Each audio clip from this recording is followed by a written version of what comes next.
You're listening to the Hey Sis podcast. This is a space for millennial women to breathe and then go out into the world and lead. Now, here's your host, Dr. D. Evans. Hey everyone, you are listening to the Hey Sis podcast. Thank you for joining this sacred space. My name is Dr. D and I am your host, and we are going to be discussing a topic that is coming on the heels of a post that I made on Facebook just a few days ago. If you don't follow me on Facebook, you should. It's my personal page. I have more room on my business page. It's D. Evans. My business page is Dr. D. Evans. But the post says, "You don't need an apology to heal." And evidently, I opened up a can of worms. I received an onslaught, not just of comments, but also of messages with people saying, "Whoa, I need help in this area because I want them to know what they did to me." And I thought it would be fitting that as we enter into the holiday season, we're going to be triggered by a lot of things, people, and places. And so it's an appropriate time to discuss how to heal without an apology. Even though we are saved and we love the Lord, that does not make us immune to pain and to hurt. Our path in life does not indicate that we are unscathed or we will be unscathed from the wounds inflicted by other humans. This life is going to encompass wounds, emotional hurt, cruel words, rejection, insults, judgment. It's all a part of life. You can't escape it. You're not immune to it. I don't care how cute you are. I don't care how nice you are to other people. You won't be able to escape those emotional wounds. We've all been hurt, whether it be by someone that we loved or by a complete stranger. 9 times out of 10, our emotional pain comes from someone we love or interact with often. And when you love someone, you want them to love you well. And as you're listening, I hope that the same expectations that you have of other people that you can give back. I have found that the people that have the highest expectations of how they should be treated are usually trash to other people. But as it relates to healing and understanding this path to forgiveness, we first must acknowledge 2 words: I'm sorry. If you love someone and they hurt you, you want to hear "I'm sorry." And actually, let's be honest. We don't want to hear "I'm sorry." We want to hear "I'm sorry that I hurt you." When someone hurts you, it feels like you got stabbed in your gut. Naturally, we want to move into fight more than flight mode, right? We want to prove ourselves worthy of redemption. We want to verify our worthiness from an apology. But can I let you in on a secret? Your worth is not based on someone else's honesty about a situation. Be delivered from that. And we all have this internal yo-yo with the thoughts, who they think they talking to? Who do they think they are? They must not know about me. Repeat, they must not know about me. I deserve an apology.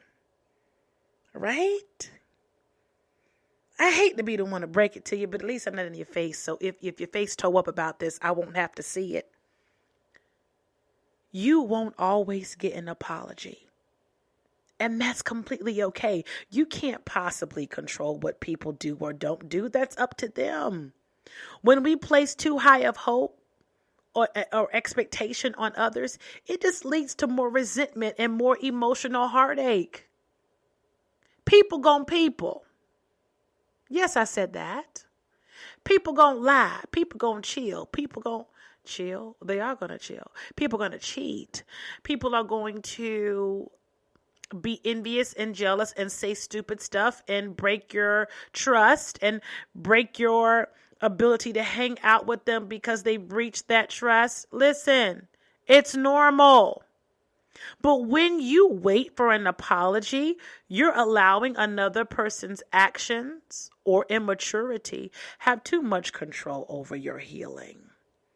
Don't give them that. You heal because it's necessary for you to be your best self.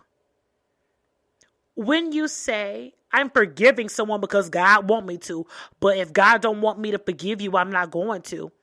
That's not productive. You forgive a person or persons because that's what you need to be your best self. Bitterness is ugly. It leaves a stain and a stench. And baby, I am a snack. Okay? Not one of them little smelly Lay's chips. Baby, I am a snack. You hear me?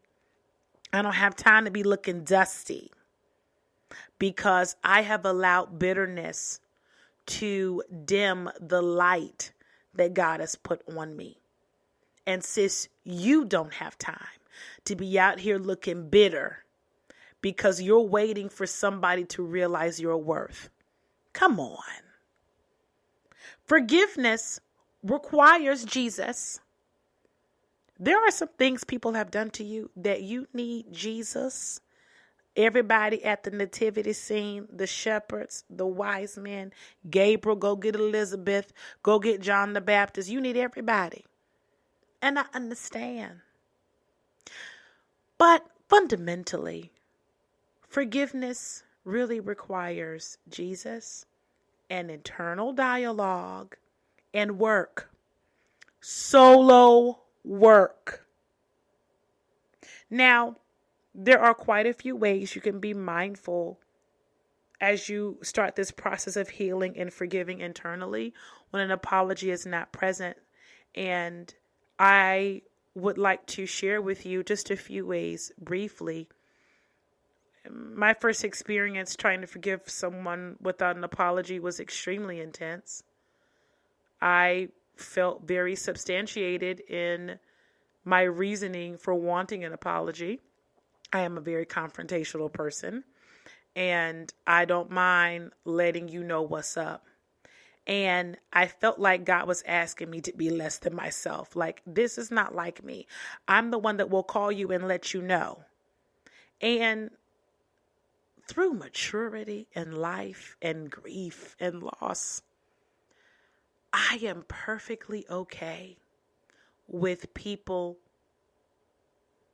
staying in their space of immaturity while I allow the Lord to heal me and refine me.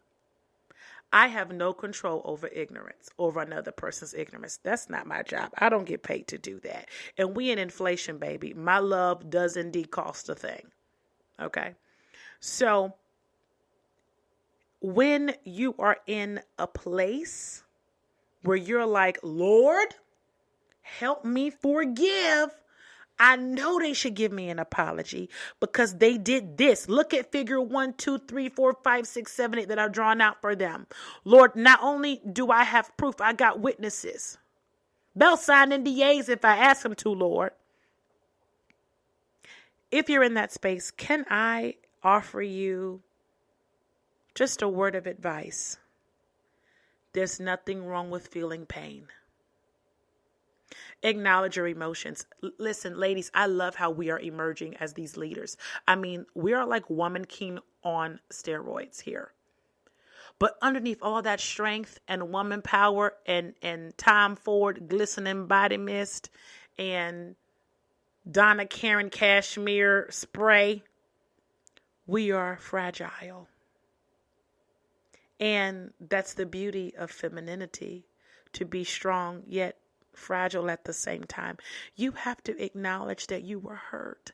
As strong as you are, as intelligent as you are, as anointed as you are the strong mother. People come to you. You are the one. You have to acknowledge that someone hurt you. Give yourself permission to feel all of the emotions in the moment, alone. It's okay to feel pain. It is not the end of the road. It's an indicator, baby, that you are alive. Some of you have been through unfathomable pain and betrayal. The fact that you can still feel is evidence that you are not dead and that you can survive this. So while it's painful, it's letting you know that you can heal. If you've ever broken a bone, you might not have felt it in the moment because, you were stressed and your body was full of probably all this adrenaline. But that process of healing is ugly. It's painful and it's uncomfortable. Likewise with spiritual healing. It's ugly. It's uncomfortable. It's painful. But if you don't want to heal deformed, you've got to do the work. And after you acknowledge your emotions, after you acknowledge your pain, now it's time to process and unpack your thoughts. If you need to journal, if you need to reflect, then do it. I write everything down in my notes section of my phone. It's like prophetic for me. When I need to vent, I vent to my notes section of my phone. And when I'm done, I erase it. And that's symbolic to me that I'm done. I've released it. But you have to dig deep on why it hurt you. Did it trigger you from something your mother said? Is there a pattern that this hurt initiated? Does this hurt remind you of generational curses that you have yet to break? Did this hurt bring out your own insecurities or your own past? And instead of making up a story about the other person that hurt you or persons that hurt you, make it your business to focus on yourself. As I stated earlier, people gonna be people. But you don't need to waste so much time going over in your head what's wrong with those people. They're just this. They're just messy. They're just angry. They are haters. All of that may be true. But pointing out their nature isn't going to help you heal. You focusing on your nature and your response is what's going to help you heal. So after you've done all this work, try reflecting upon this experience in your own time with a person that you love that supports you in the most non-gossipy way. You need people. You should have sacred spaces with people as well. If you haven't listened to that podcast, stop this one and go back and listen to the podcast on creating sacred spaces. It's perfectly okay to share your pain with someone that you trust. Now, if the situation involves a lot of characters that your confession of feelings could lead to drama because of all of the players in this situation, then you may need to access a therapist or a life coach. Baby, sometimes you got to pay to heal. Yeah, I don't want to hear that, but it's the truth. Same way you pay for them red bottoms. You may have to pay to get this healing, and that's okay. Choose people that have your best interests at heart. Fred Lunskin said the resilience research shows that what you need for a healthy response to difficulty is to share your problem with a few select caring people over time. I love this part. He says you don't spill your guts to everybody, and you don't spill your guts to nobody. I spill my guts to the Lord all the time. I mean, the Lord knows everything about me. But I do have people that I consider sacred spaces. And if they have the capacity, I will release my emotional experience to them vocally. And I do suggest that you do the same. Make sure you ask your support group, your sacred spaces, if they have the capacity. And once you are through releasing, receive what they have to say as well. The beautiful thing about being in a sacred space with someone is that you get to express yourself to someone who gets you. You're safe with them. You do not have to go through pain all alone. That's where the enemy loved to trip me up at. I really felt alone. Like, who's going to get me? Because I was surrounded by enviers, people who did not get me because they were more committed to misappropriating traits to my character without getting to know me. But after I released the baggage associated with that, I found sacred spaces. And not only did I find sacred spaces, I healed without apologies that I thought that I needed. So much so that when the apologies came, I was the one looking stupid because I legitimately was like, oh, okay. I mean, that's cool. Thanks. Because the pain had left me. But I had to give that person permission and space to be able to release what had been grieving them. Because I'm sure they were stricken with grief, stricken with guilt. Do you realize you're an amazing person? Sis, I'm telling you this. I can't see your face, but you're amazing. And to lose your friendship or to hurt you, it may have a very startling effect on people. So be open for people to come to you and apologize down the road. You aren't just some run-of-the-mill girl. You are special. And your absence, baby, they're going to feel that. And what I've learned is to not develop a callus. I don't need no apology. I'm whole all on my own, okay?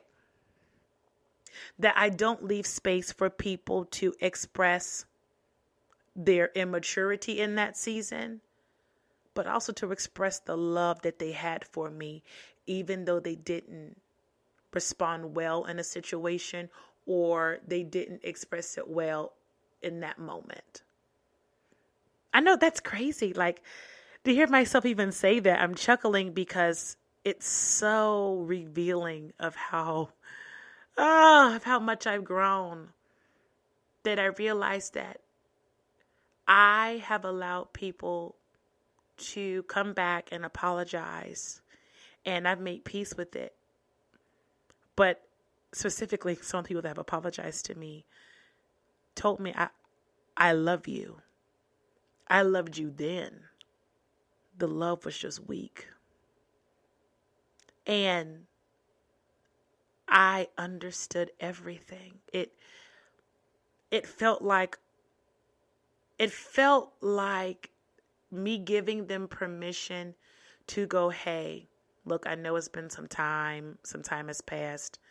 I just want to apologize for things I said, what I've done. Yes, I said this. Yes, this happened. Yeah, I lied. I just want you to know that I still love you and that I loved you then. And I was going through some stuff and I shouldn't have done that. And what that said to me was, when I was questioning, were we even cool for you to say those things? I kept trying to figure out what was wrong with me without acknowledging that I was enough. There was no deficiency in me that caused someone else to betray me. I hope you're understanding where I'm going with that. That was a part of my healing journey. And for me, the essence of forgiveness is being resilient and fragile when things don't go the way I want. I think the essence of forgiveness is being at peace with no, with being at peace with yes, with being at peace with what is, with being at peace with how vulnerable human life is, and succumbing to it. Understand, sis, that you don't know everything that's going on inside the heart and the mind of a person. I have been the brunt of the ugliest comments because of the insecurity in someone else. So I'm not going to give you a personal story. One of my friends got a promotion on the job, and it was a big promotion. And her best friend, the BFF coworker, found out about the promotion, started acting funny. And when the promotion was announced, she rolled her eyes, tried to overtalk the boss while she was being acknowledged and honored. And when my friend approached this girl, she said, "It's always you. Like, you don't have nothing. Like, real talk, you're not even that smart. Like, I went to Ivy League college and you didn't. So I feel like you must have done something to old dude to get this promotion." And that hurt my friend. And I let her vent. I let her get it out. Like, yeah, that was a lot. But when she finished, I let her have a few days to kind of wallow in it. Remember, I said, feel all the feels. And I said, sis, her comment, it wasn't about you, baby. That was about her. Y'all, this season of acceleration and promotion that we've been in, I've been prophetically declaring it. If you follow me on the devans.com, you'll see it. It's upon us. And it's amazing for you, sis. I love this for you. But it is triggering to the people who are still waiting on their turn. And that's why God sometimes causes us to have to separate. It's not because the love isn't there. It's because the maturity isn't. And maturity can make or break a friendship or a relationship. That's why you got to have compassion. You've got to steer your heart. You've got to command your heart, your soul, to love those who have hurt you, despite the pain they've caused you. Embracing compassion will make the wrinkles go away. I don't care what nobody say. Forgiveness and compassion is better than Botox. I can look at some of these women, and by the way they skin look, I can tell you they dealing with some bitterness. They're dealing with some resentment. But baby, God wants you to be free. You take control of your healing by saying, it doesn't matter what has been done to me. I will not allow my process of healing to be held up because someone else is too immature to own up to what they did. Forgiving without an apology or an expectation is your greatest superpower. It's the greatest weapon you could ever yield in warfare as well. And I'm going to leave you with this quote from Dr. Brene Brown. She says, wholehearted living is about engaging in our lives from a place of worthiness. It means cultivating the courage, compassion, and connection to wake up in the morning and think, no matter what gets done and how much is left undone, I am enough. As you go through this journey of learning how to heal without receiving an apology, remember that you are whole and that you are enough, even if no one else acknowledges it. Happy healing and happy holidays as well. Thank you for listening to the Hey Sis podcast. Thanks for joining us this week on the Hey Sis podcast. Check out www.thedevans.com for more blogs and motivation.